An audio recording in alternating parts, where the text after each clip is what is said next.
en el libro de los Hechos, capítulo 9.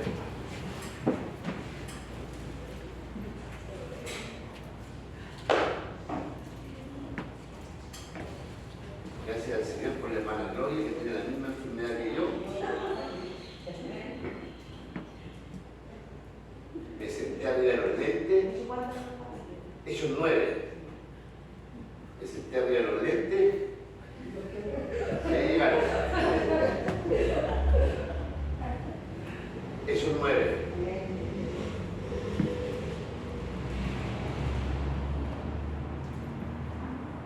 Pastor dijo que la iglesia va a acabar. No. Gracias al Señor porque este ha sido un buen tiempo. Dios hablando a los corazones, Dios hablando a mi vida, hablando, y eso es lo que quiero compartir el día de hoy. Es una mirada distinta de la conversión de Saulo. Realmente podríamos mirar cómo Dios cambió a Saulo y lo que Saulo reaccionó y cómo reaccionó ante el llamado. Pero la verdad es que voy a tomar, y creo que el Espíritu hablando en mi vida, hablando en la iglesia, lo que he ido aprendiendo esta semana en mi vida personal, aplicarlo a lo que es en la Escritura y poder compartirlo con ustedes. Si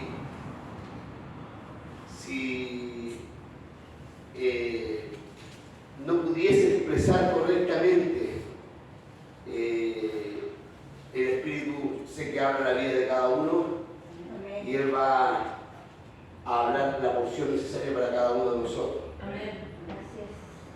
El capítulo 9 del libro de los Hechos habla de la conversión de Saulo. Vimos como el Señor se le revela a Ananías y le dice que vaya a una calle, a la calle derecha, y busque la casa de Judas, y ahí hay un hombre que se llama Saulo de Tarso, el cual está en oración y ha tenido una visión y ve un hombre que se llama Ananías y que entra, y Ananías le recuerda al Señor quién es Saulo, como si el Señor lo supiera quién es Saulo, y el Señor dice: yo voy a mostrar lo que se debe hacer, lo que se debe sufrir y padecer por mi causa. Este hombre va a mostrar al mundo cómo debe ser un cristiano. Ananías va y lo recibe con el amor que debe recibir la iglesia, como hablaba mi hermana, no importando quién sea. Estaba Saulo ahí, arrodillado, orando, y entra Ananías, uno de los perseguidos, iba detrás de Ananías. Saulo había pedido carta para ir a Damasco, ahí estaba Ananías, iba detrás de los que estaban en Damasco, para tomarlos, para azotarlos, para llevarlos prisioneros a Jerusalén. Y Ananías, lleno del Espíritu, un héroe olvidado, casi dentro de la obra del Señor, recibe a Saulo con amor y dice: hermano Saulo, un abrazo familiar que a Saulo debe haber calado muy hondo, y le dice: el Señor me ha enviado para que recupere la vista, para que reciba el Espíritu. Y el gran cambio, la gran transformación que sufre nuestro hermano Saulo, sobre eso hemos venido hablando, y vamos a continuar tomando unos versículos y extrayendo, porque estamos dando una mirada al libro de los Hechos para extraer y traer a nuestros tiempos cómo era la vida cristiana y cómo debemos vivir la vida cristiana, aplicarla a nuestros tiempos. Una iglesia llena del Espíritu Santo, una iglesia obediente, una iglesia que las dificultades y los problemas que hubieron fueron inmediatamente solucionados. El enemigo se levantó poderosamente con persecuciones, pero ese era el escenario preciso para poder cumplir lo que Dios le había dicho, que iban a predicar el Evangelio no solamente en Jerusalén, sino en Judea, en Samaria y en los confines de la tierra. Y Dios tuvo que poner, como se habían acomodado dentro de Jerusalén, es como que lo hubiéramos acomodado dentro del templo. Entonces Dios, el Señor, tiene que complicar el escenario para que ya no estemos dentro del templo y poder salir fuera a poder alcanzar a quienes no conocen a Cristo. Yo le voy a pedir que pongamos atención, porque aquí hay una palabra que nos va a dar otra mirada de lo que es Dios a nuestra vida. Una mirada distinta de lo que es Dios. A lo mejor usted lo sabe, y siempre usted lo ha sabido, y usted dice, esto para mí no es nuevo, pero para mí no fue. Para mí fue algo nuevo. Entonces la palabra del Señor dice así. Y al momento, cuando Ananías puso las manos y fue lleno del Espíritu, fue sanado, dice, y al momento, versículo 18, le cayeron de los ojos como escamas y recibió al instante la vista y levantándose fue bautizado. Y habiendo tomado alimento, recobró fuerzas y estuvo Saulo por algunos días con los discípulos que estaban en Damasco. Enseguida predicaba a Cristo en la sinagoga, diciendo que este era el Hijo de Dios. Y todos los que lo oían estaban atónitos y decían, ¿no es este el que andaba en Jerusalén, el que asolaba en Jerusalén a los que invocaban este nombre? Y a eso vino acá, para llevarlos presos ante los principales sacerdotes. Pero Saulo mucho más se esforzaba y confundía a los judíos que moraban en Damasco, demostrando que Jesús era el Cristo. Padre, gracias por la palabra. Señor, exhortamos y, Dios mío, hablamos lo que tú has puesto en nuestro corazón. Guíame, recuérdame, úsame, bendito Dios. Abre nuestro oído para poder entender y comprender lo que tú vas a hablar. En el santo nombre de Jesús. Amén y amén. Hemos estudiado el libro de los Hechos, los primeros 9 capítulos, y hemos estado viendo en estos últimos días o semanas la conversión de nuestro hermano Saulo. Una conversión espectacular, no común con nosotros. Saulo se levanta una mañana dispuesto a hacer lo que sentía en su corazón: ir a afligir a la iglesia, ir a asolar la iglesia del Señor. Iba contra el Señor, iba contra los que creían en Él, quería destruirlos, quería asustarlos, quería hacer que renegaran de su fe, porque era un obstáculo para como Él creía. Ese era el trabajo habitual de nuestro hermano Saulo, antes que fuera nuestro hermano, hacer la vida imposible a la iglesia. Salió de su territorio donde estaba en confort, sale de Jerusalén y se dirige camino a Damasco, la capital de Siria. Esa era la dirección. Hasta ahí pensaba alcanzar a los cristianos y traerlos de vuelta, sin esperarlo, sin desearlo, sin estar en su mente ni andar buscando por alguna necesidad, como cuando llega la gente a la iglesia del Señor. Siempre la gente llega a la iglesia porque tiene un problema, porque hay alguien enfermo y quiere ser sano, porque no tiene trabajo, porque tiene problemas en la familia, porque hay adicciones en su vida, porque hay algo que quiere cambiar. Llega y sabe que en la iglesia puede encontrar la respuesta, que hay un montón de gente que va a orar, que va a extender la mano. Saulo no estaba en esa. Saulo se levantó con otra disposición. No iba a buscar a los cristianos para conocer a Cristo. Iba a buscar a los cristianos para meterlos presos, para dispersarlos, para que huyeran, para que no siguieran predicando el Evangelio, para que la obra del Señor no siguiera avanzando. Y en medio del camino de Damasco, Jesús les sale al encuentro.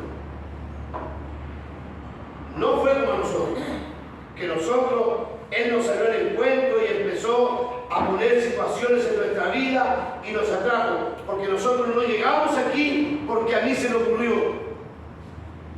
Es Dios que tocó nuestro corazón. Nosotros no amamos primero al Señor. Fue Él el que nos amó primero.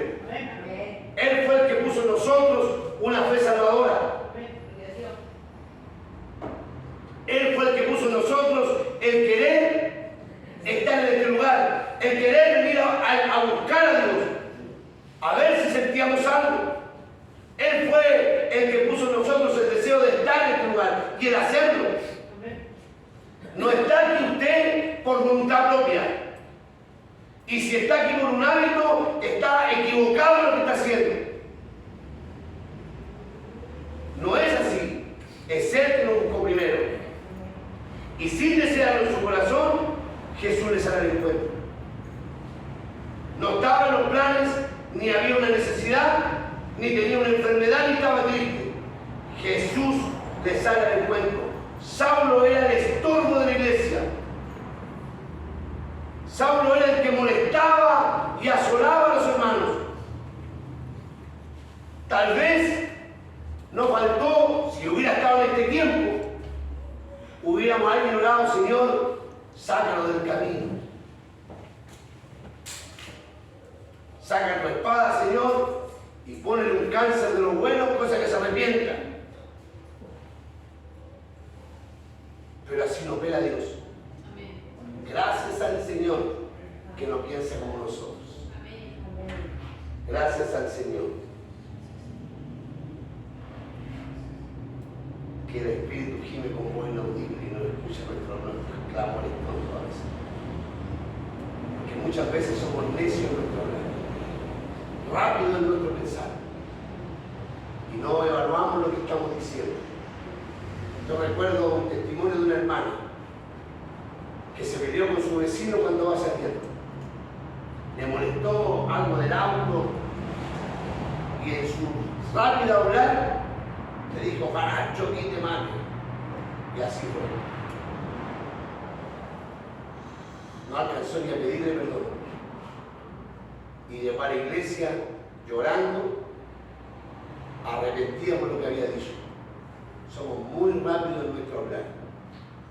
La lengua es como un fósforo prendido en un bosque. Puede dejar desastres. Menos mal que la hizo chica. Porque si no, imagínense que fuera el corte del brazo. Tremenda desgracia. El relato bíblico dice que él, hablando del libro de los Hechos, capítulo 26, dice que fue un resplandor más fuerte que el mismo sol. La presencia misma del Señor se le revela en el desierto. 26:13 del libro de los Hechos. Más grande, más poderoso que la luz del sol. El resplandor. Dice que la luz y la presencia lo hace caer al suelo. El Señor confronta a nuestro hermano Saulo. El Señor le dice: ¿por qué me persigues, Saulo? Yo soy Jesús al que tú persigues. Le da una orden. Lo confronta, se identifica y le da una orden. Entra en la ciudad, que te voy a decir lo que tienes que hacer. Saulo reacciona en forma humilde y le pregunta: ¿quién eres, Señor? Inmediatamente reconoce: ¿quién eres, Señor? Luego le dice: ¿qué quieres que haga? Y el último actúa en obediencia y va donde estaba la instrucción. Esta es la conversación. ¿Por qué me persigues, Saulo? ¿Quién eres, Señor? Yo soy Jesús al que tú persigues. ¿Qué quieres que haga? Entra en la ciudad, que te voy a decir lo que hay que decir. Y partió Saulo en esa dirección. Como que se hubiesen conocido siempre. Era la primera vez que hablaba Saulo con Jesús, pero ya lo conocía. Y y sabía que el que le había hablado era poderoso y tenía la vida de él en sus manos. Esto es genuino en un recién convertido. Aquí es cuando nosotros logramos identificar un recién convertido. Reconocer que Jesús es el Señor. Hace un tiempo recordaba el día de ayer, en la noche, cuando hablamos con el pastor Johnny, lo que pasa en estos tiempos con los nuevos convertidos. ¿Por qué los nuevos convertidos? La situación ha cambiado como era antes. Hoy día la gente se convierte al Señor, pero no se dispone para con Dios. No busca su rostro, no quiere aprender de la Escritura, no sacrifica tiempo para ser discipulado, no busca en oración a su Señor, no tiene hambre y sed de justicia, solamente acepta al Señor y después continúa la vida normal. Y podemos argumentar un montón de cosas, pero cuando Jesús viene a la vida de las personas, transforma los corazones. Amén. Transforma las vidas. Dice la Biblia que pone espíritu nuevo dentro de él. Revive el espíritu. El canal de comunicación se activa. Hay adoración a Dios. Hay comunión con Dios. Hay revelación de parte de Dios. Hay algo que cambia. El convertido se arrepiente de sus pecados. No desea vivir más como vivía antes. Esa es la forma que la Biblia relata de los nuevos convertidos. Podemos caer, pero sentimos angustia en nuestro corazón. Hay un deseo por Dios. Hay un deseo por la casa de Dios. Hay un deseo por compartir con los hermanos. El convertirse al Señor trae decisiones radicales dentro de la vida del ser humano. Entendemos quién es el Señor. Saulo se lo dijo: ¿quién eres? Yo soy Jesús, el que tú persigues. Saulo lo entendió claro. Había que obedecerlo. Partió camino a la ciudad.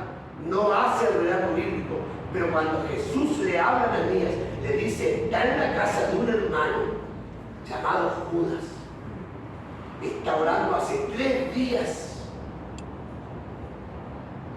y ya ha tenido visión que un hombre llamado Ananías va a entrar y va a poner la mano sobre él.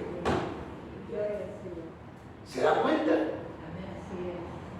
Es que él era Saulo, iba a ser el apóstol. No. Hay 2 tipos de cristianos dentro de la vida.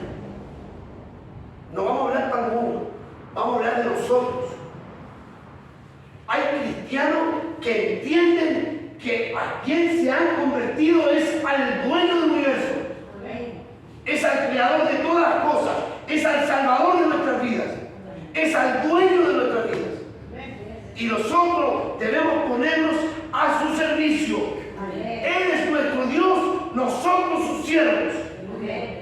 Y que ha decidido en su eterno amor mirarnos como amigos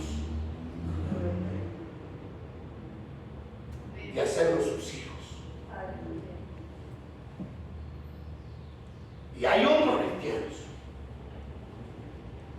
que solamente aceptan a Jesús y no permiten que la obra del Espíritu crezca en su vida, ni se disponen a servir al Señor, ni entregan su tiempo al Señor, ni la voluntad al Señor, ni nada de lo suyo, sino que es una tradición el venir al templo.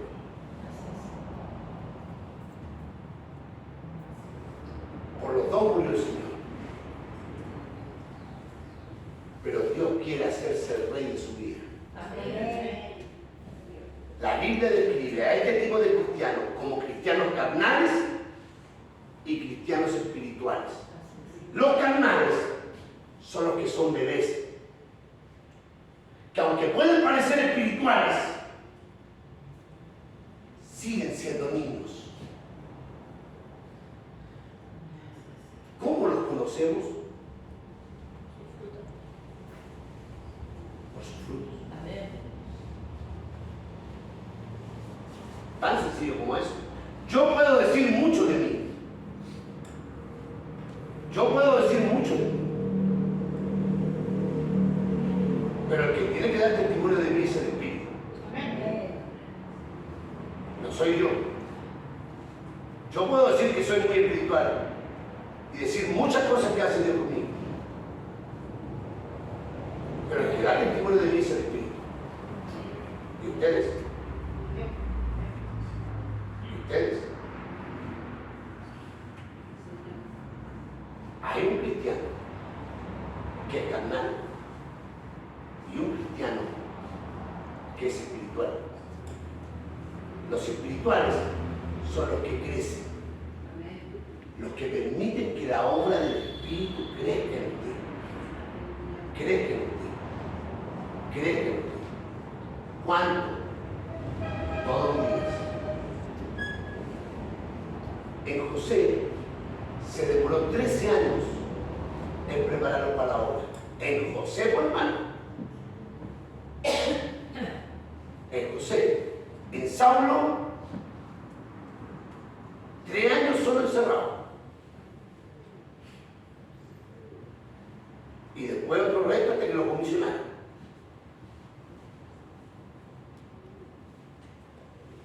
No esperemos en un año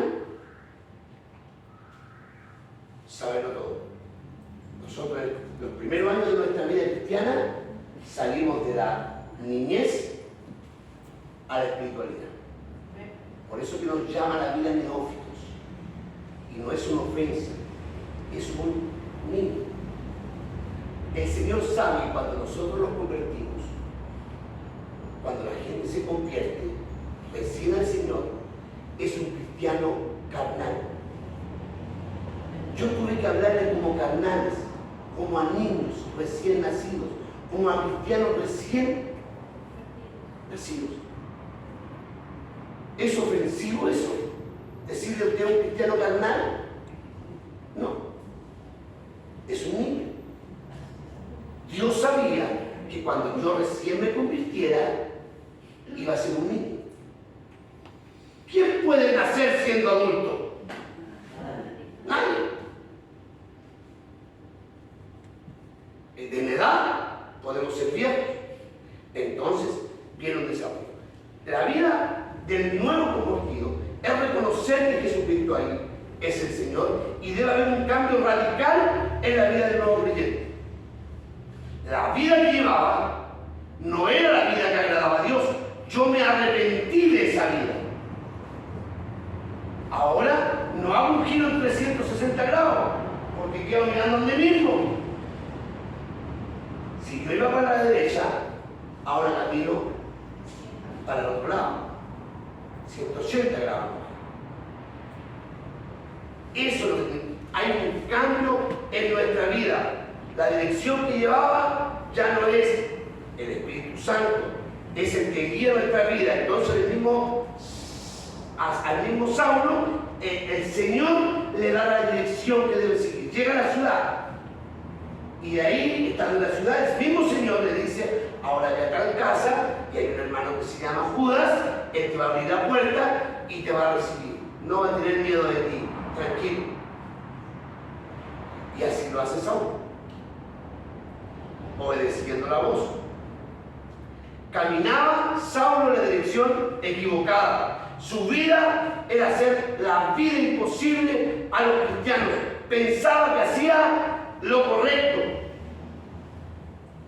Su cambio, con la revelación de Jesús ahí, camino a Damasco, involucró arrepentimiento en la vida de nuestro hermano. Ya no quería matar cristianos, ya no quería arrestarlos. Había entendido que al Jesús que seguía, ese era verdaderamente el Hijo de Dios. Lo había entendido, ya no quería matarlos, ya no quería arrestarlos, ya no quería meterlo en prisiones, ya no quería llevarlo donde los sacerdotes. Había cambiado. El Señor lo guió a la casa del hermano. Entonces, ¿qué comienza a hacer Saulo? A orar.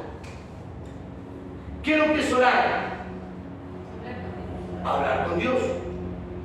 ¿Cómo podía hablar con Dios? Porque su espíritu revivió.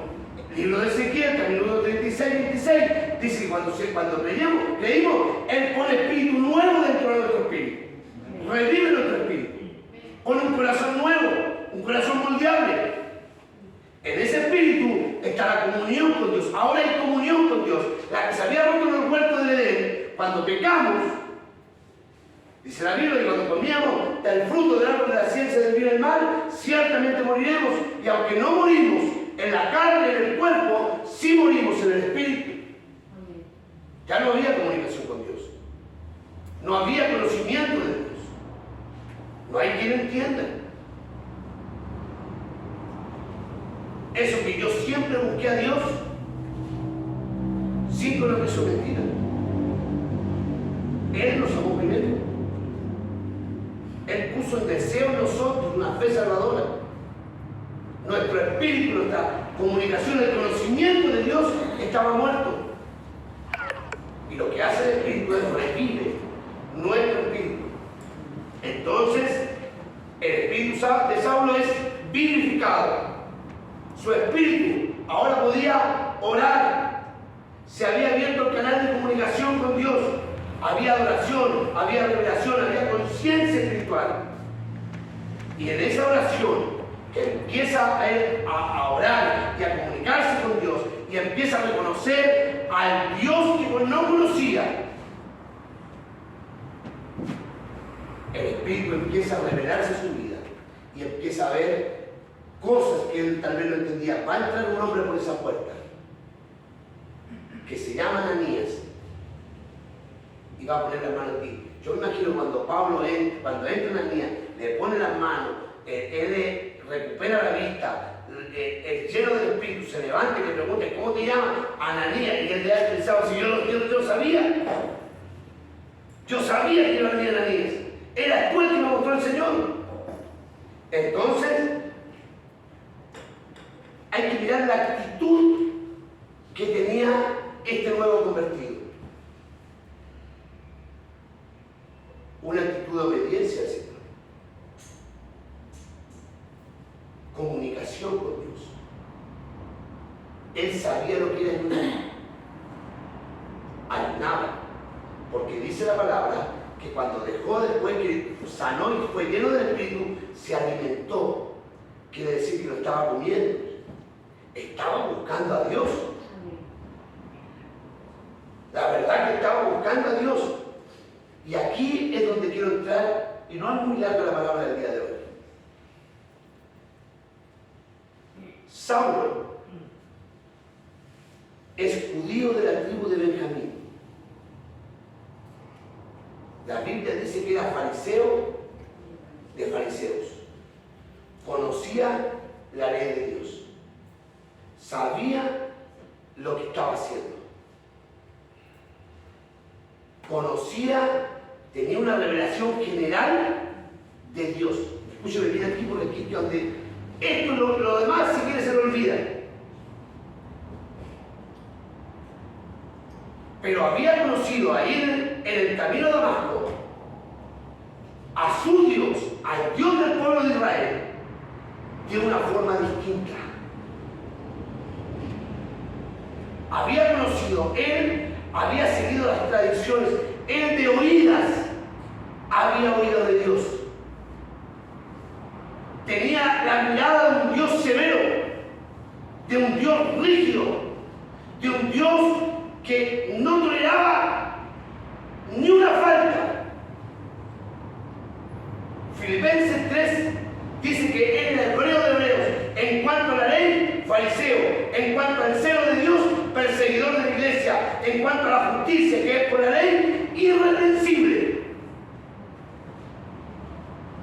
Acuérdense que estábamos en la ley, tratando de agradar a Dios de afuera hacia adentro. Habían casi 683 leyes no cumplía una, no cumplía ninguna. Se equivocaba en una y se equivocaba para toda la vida. No es que en este día no cumplí ninguna, es que en el transcurso de tu vida, ¿qué es lo que era la ley? La ley era el año. El camino, lo que nos guiaba al pueblo de Israel a que necesitaba un Salvador. No es imposible por las obras conseguir agradar a Dios. Era necesario un Salvador. Por eso tenía que venir Cristo. Entonces Saulo veía un Dios lejano. Veía a un Dios estricto, severo. Un Dios misericordioso. Pero si no cumplías la ley, estabas muerto. Hicieras lo que hicieras. ¿Se da cuenta la mirada que tiene? Podíamos poner todo nuestro esfuerzo en agradar a Dios. Podíamos tratar de hacerlo mejor, pero y fracasamos. Entonces ahora entiendo por qué Dios no mata a Saulo, como hubieran querido algunos cristianos que lo mataran. Como cuando alguien hace algo malo quisiéramos eliminarlo. Porque Dios miró el corazón de Saulo y veía que Saulo sí trataba de agradar a Dios. Y era tan misericordioso Dios que Él no quería que ninguno se perdiera, sino que todos procedieran al arrepentimiento. Y al ver el corazón de Saulo, prefirió en vez de matarlo y eliminarlo, salir a su encuentro con amor tierno y bondadoso. Y no decirle: Saulo, ¿por qué me persigues, Saulo? Porque así miramos a Dios. Esa es nuestra mirada del Dios, un Dios castigador, un Dios duro, un Dios que va a hacer justicia y va a castigar a los que se equivocan. Y yo pensaba esta semana y dije: qué triste debe ser para Dios que nosotros, sus hijos, pensemos así de Él. Si yo viera que mi hija me dijera: no, si mi papá, todo lo que yo necesito me lo da, Él pone comida en la casa, Él nos compra ropa, pero Él es estricto, no tolera a ninguno, Él no se ríe con nosotros, Él no está pensando en mi felicidad, Él solamente me daría pena que mi hija pensara así de mí. ¿Por qué pensamos así de Dios?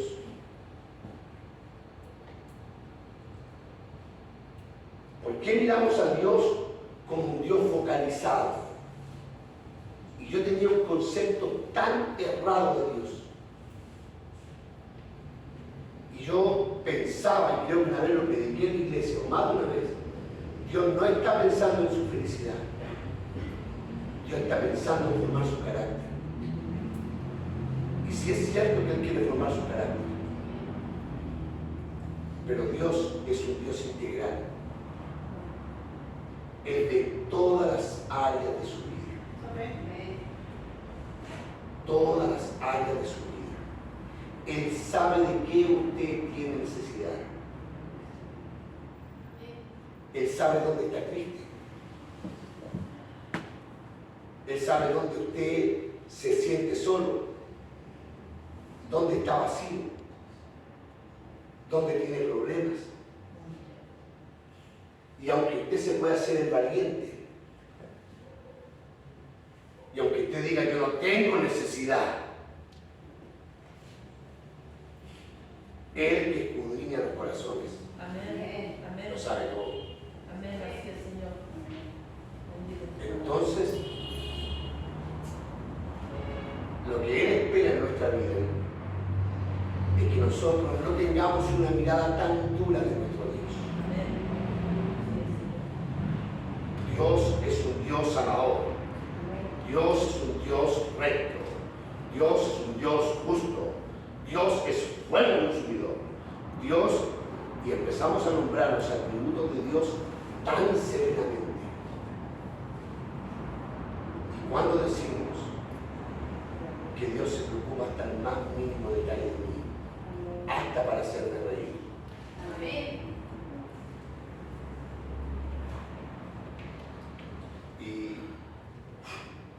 Y me dio pena esta semana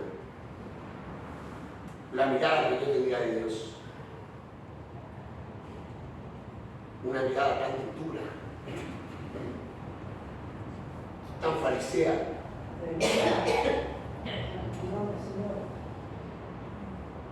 Porque nosotros no tendemos a mirar a Dios como un Dios que está pensando en mi felicidad. Y aunque rompa los paradigmas de la religión y lo que yo entiendo que es bueno, Dios sí está pensando en mí. Bendito eres, Señor. Bendito eres, Señor. No importa lo que la gente crea. Así es.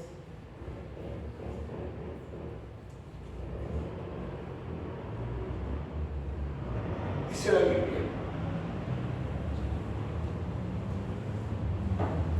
que Él va a ser cielo nuevo y tierra nueva, y que Él va a jugar toda la vida, que Él va a tomar la redoma de nuestras lágrimas, y no hay ni una lágrima que caiga sobre los suyos sin que Él no la consuele. Aleluya. Santo es tu nombre, Señor. Él sabe de qué tiene necesidad usted. Amén. Él sabe qué le falta, qué necesita. Y Él sabe, sin que yo se lo diga,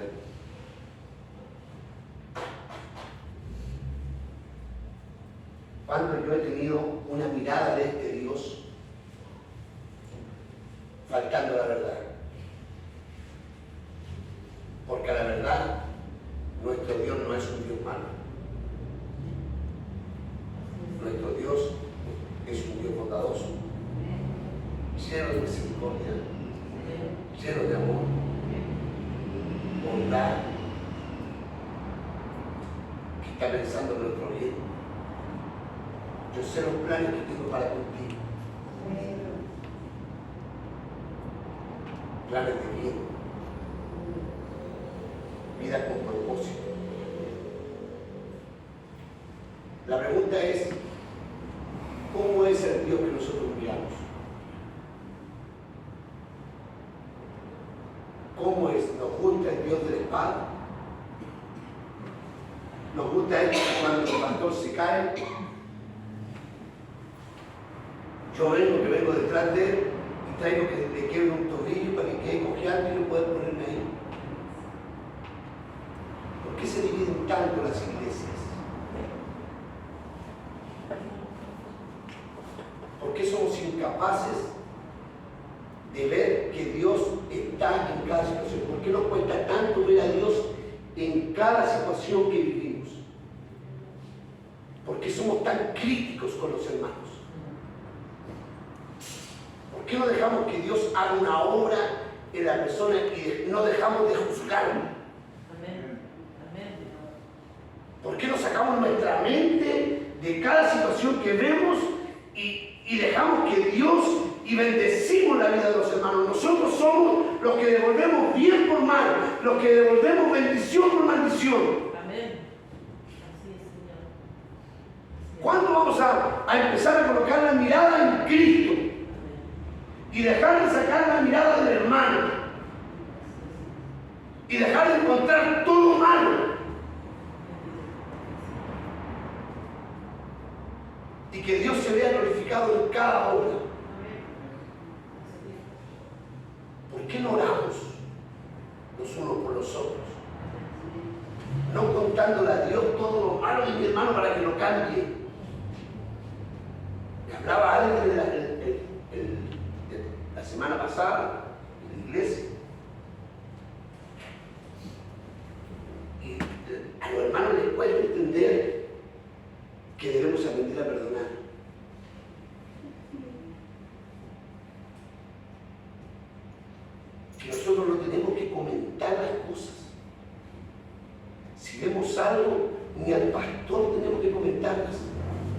Bíblicamente es que yo vaya y hable. No que yo vaya a mi pastor y le cuente. Y que yo soy disciplinado y voy a del pastor. Y yo le cuento al pastor para que el pastor sepa.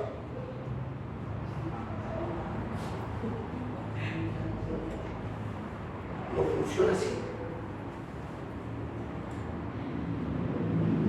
Cuando vamos a aprender a mirar que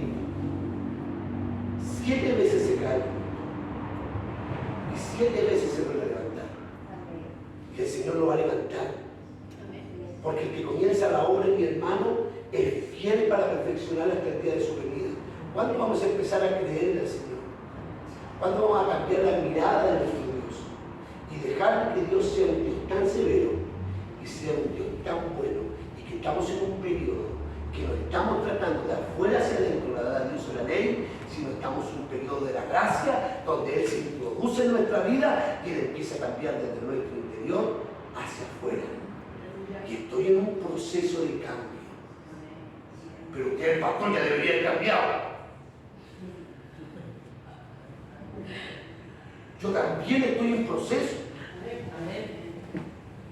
Yo también necesito dirección de parte del Señor. Y yo le doy gracias al Señor porque me ha enseñado a tener otra mirada de mi Dios. Una mirada que no conocía de Dios. Un Dios que sí piensa en mí. Aunque yo no pensaba que era así. Yo le invito a meditar. Por eso es que Saulo se levanta y empieza a predicar a Cristo, que era el Hijo de Dios, porque le cambió la percepción de quién era Dios. Ese tan humilde que vino y caminó entre ellos y entregó su vida en la cruz, era Dios. Él lo veía tan grande, el creador del universo. Él lo creía tan poderoso que ante la primera rebelión Dios ponía la mano y lo castigaba, porque él se acordaba de lo que Dios le había dicho, que si usted obedecía la ley, si usted cumplía los mandamientos y su enemigo venía por un camino, se iba a ir por 7. Dios lo iba a destruir. Entonces ellos hacían el bien para que Dios viniera y castigara a los enemigos. Esa era la forma como veían a su Dios. Y ahora había venido Dios en forma de hombre, humilde, humillándose a la muerte más vergonzosa que era la cruz. Y así pagando el precio. Y Saulo tiene otra mirada de ese Dios que él pensaba y dice, este hombre humilde que entregó su vida, él era el Cristo, el Hijo de Dios viviente. Y yo voy a predicar de él. Y hablaba, lo trataba de convencer. ¿Qué le pasó a Saulo? Le cambió la perspectiva de su Dios. Si usted tiene una perspectiva correcta de quién es Dios, yo lo felicito. Y lo bendigo. Pero no creo que ninguno tenga una perspectiva correcta de Dios. Nos cuesta entender quién es Dios. Nos gusta el Dios misericordioso para mí y justiciero para mi hermano. Así nos gusta Dios. Y así no es Dios. Podía haber eliminado a Saúl. Podía haberlo matado ahí. Pero prefirió salir al encuentro y decirle, Saulo, al Dios que tú persigues no es el que crees, estás equivocado. Yo soy Jesús. Yo soy Dios. Y Saulo lo entendió. Dios tenga misericordia de nosotros. Amén. Y en nuestra conversión no haga ver a un Dios bueno y misericordioso que se agrada de su pueblo, aun cuando nos equivoquemos. Aun cuando nos equivoquemos. Ojalá no nos equivocáramos. Dios permite que no nos equivoquemos. Pero aun cuando nos equivocamos, tenemos Dios a Jesucristo para que perdone nuestros pecados. Él sí está preocupado de su felicidad. Él sí sabe cuál es su necesidad. Y Él, aunque usted no lo diga y se haga el ser más duro, dice que el Espíritu de Dios gime con voz inaudible y clama e intercede por nosotros, aunque no lo digamos. ¿Cuál es la condicionante para esto? Porque todo es una condicionante. Deleítate en el Señor. Amén. Deleítate más. Alégrate. Y Él va a conceder los deseos de tu corazón. Padre, gracias, Aleluya. porque eres un Dios muy bueno, muy misericordioso, que está pensando en nosotros y en nuestro bienestar y en nuestra felicidad. Aunque tú trabajas y haces la obra en nosotros, tenemos que pasar tiempos difíciles, porque tú estás perfeccionando nuestra vida. También, Dios mío, te deleitas cuando somos bendecidos por ti y obtenemos cosas que no merecemos, bendito Dios. Y tú tienes una mirada tan misericordiosa de nosotros. Perdónanos por mirarte tan duramente. Perdónanos por mirarte como un Dios tan severo, siendo nuestro Padre. La Biblia dice que el Espíritu tuyo hace que podamos clamar y decir: Abba, Padre, Papito, Padre. Bendito Señor, permite que te podamos ver de otra forma. Podamos mirar al Dios de la gracia. Podamos mirar al Dios de amor, al Consolador, al que nos sienta sobre sus lomos y nos acaricia, bendito Dios, al que tiene cuidado de nosotros. La Biblia dice que somos la niña de tus ojos, que estamos en el hueco de tu mano y eres tú el que cuida de nosotros, bendito Dios, y sabes de qué tenemos necesidad. Perdónanos cuando somos severos, Dios. Perdónanos cuando no tenemos la mirada correcta tuya. Perdónanos, Dios. Y ayúdanos a comprender y a mirarte como tú eres. Gracias, bendito Dios. Gracias y perdona cuando juzgamos, bendito Dios. Cuando tenemos una mirada tan crítica sobre lo que tú haces felices. Cuando tenemos una mirada tan severa, bendito Dios, con lo que tú consuelas sus lágrimas. Cuando tú estás haciendo tu obra y a mí me cae mal, bendito Dios. Perdóname, Jesús. Y ayúdanos a poder verte en cada situación de vida, porque cada situación es distinta, bendito Dios, y tú trabajas con cada uno de nosotros. Amén. En el nombre santo de Jesús. Amén.